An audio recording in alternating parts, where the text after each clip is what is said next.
because trauma teaches the body that safety is not guaranteed. So the body starts living in protection mode. For some people, that looks like fight. They become active, defensive, easily triggered, angry, and controlling.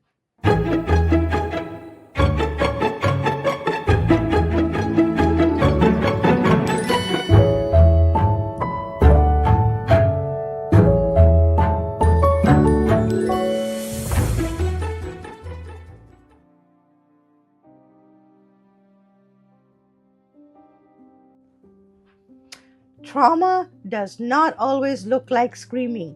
Sometimes it looks like silence. Sometimes it looks like people pleasing. Sometimes it looks like anxiety.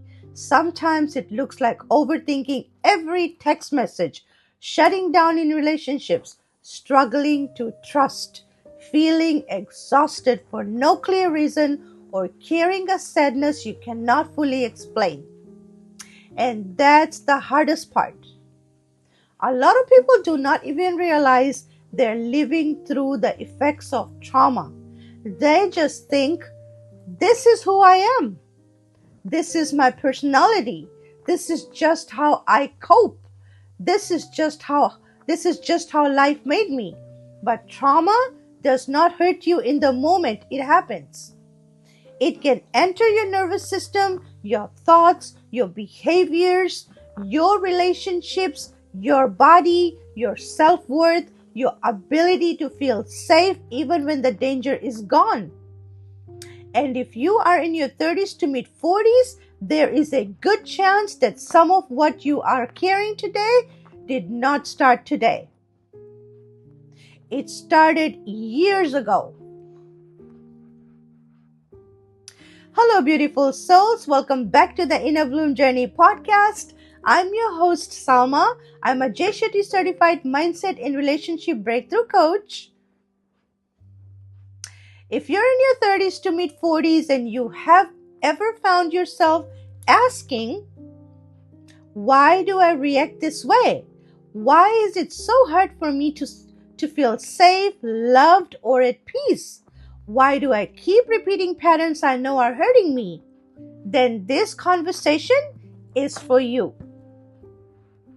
Because today we're going to go deep. So fasten up your seatbelts, grab a drink, maybe a snack, and let's unpack this together.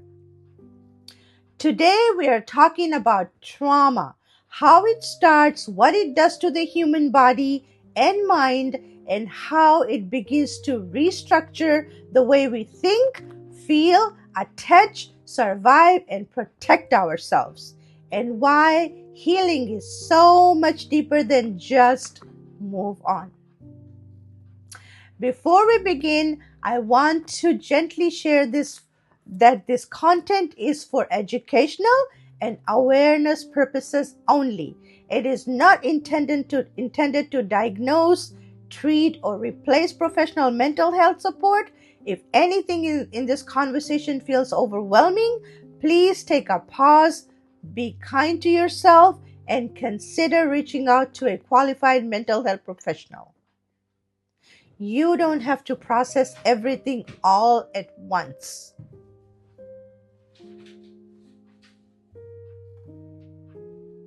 I also want to say something, and I want to say it clearly.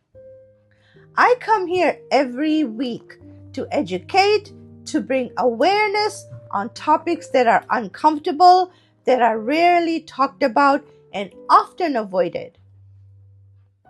Because the truth is, healing doesn't happen in silence. My intention and my purpose is to help as many people as I can. And if my voice, my presence, or the way I deliver things doesn't resonate with everyone, that's okay. I'm not here to be liked by everyone. I'm here to reach the people who need this. If one person, just one person, can understand themselves a little bit better, feel a little less alone, or begin their healing journey because of these conversations, then this work is worth everything. And I'm not going to stop because someone doesn't like how I speak, how I look, or how I show up. That doesn't shake me. Because this is bigger than opinions. This is about impact. And this is the work we do here. So with that being said, let's dive deeper. How trauma starts. Trauma does not begin only with the obvious.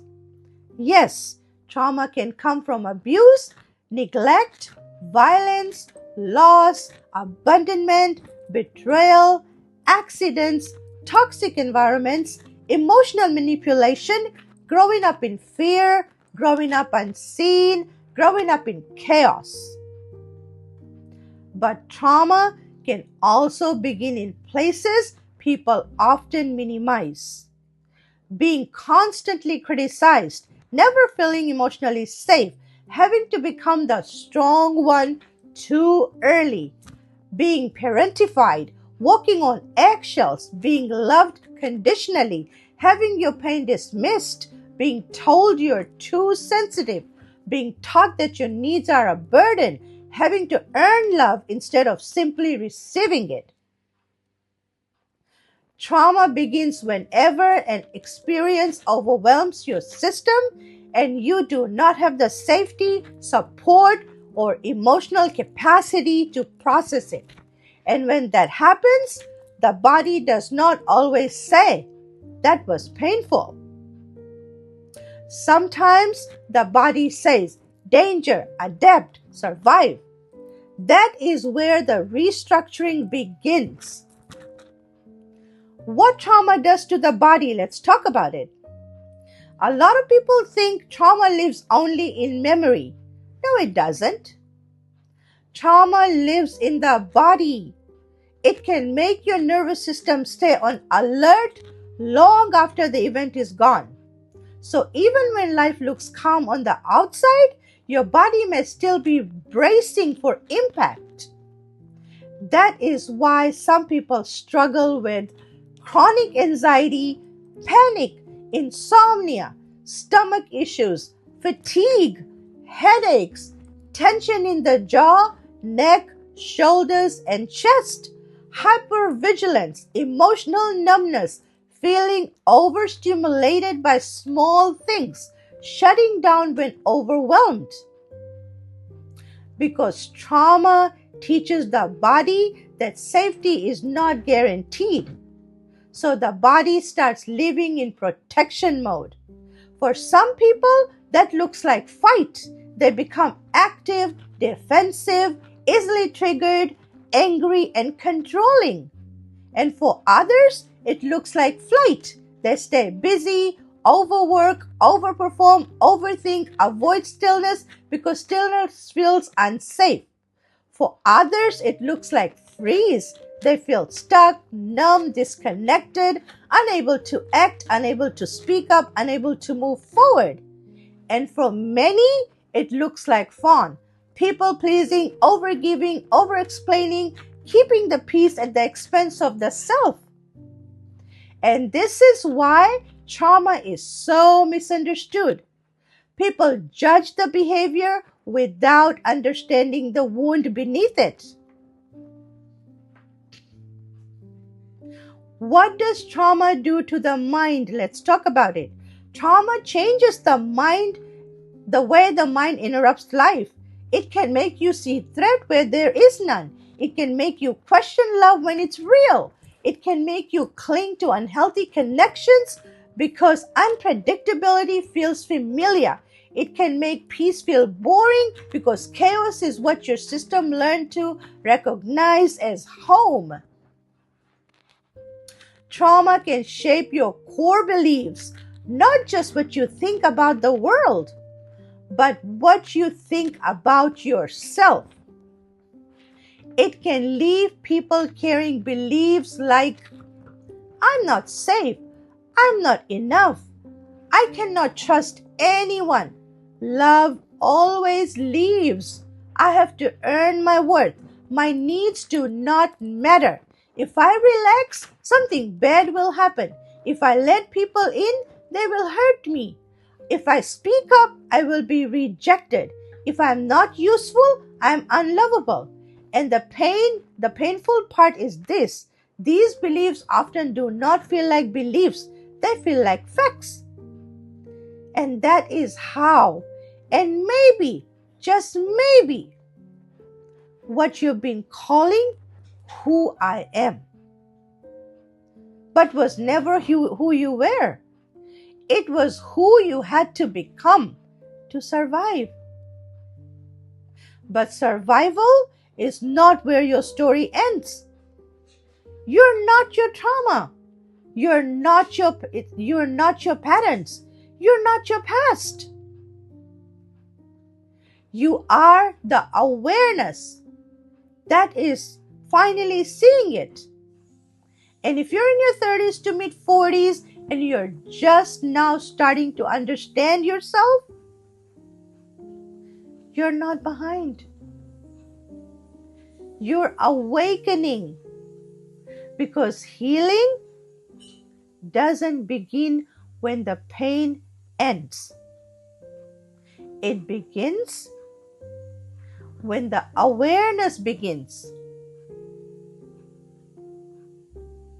This is the work we do here. If this resonated with you, stay connected. Stay connected to this journey, because you're not alone in this, and you don't have to figure it all out by yourself.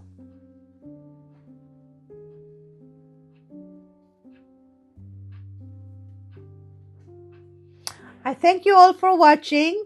Take great care of yourselves and your loved ones. Remember to always stay safe, and never forget you're whole, resourceful, and complete just the way you are. Let go, grow, transform, and evolve. Take one day and one step at a time. I'll see you guys next week. Until then, stay safe and take care of yourselves and your heart and your loved ones. See you next week. Love you all. Thank you so much.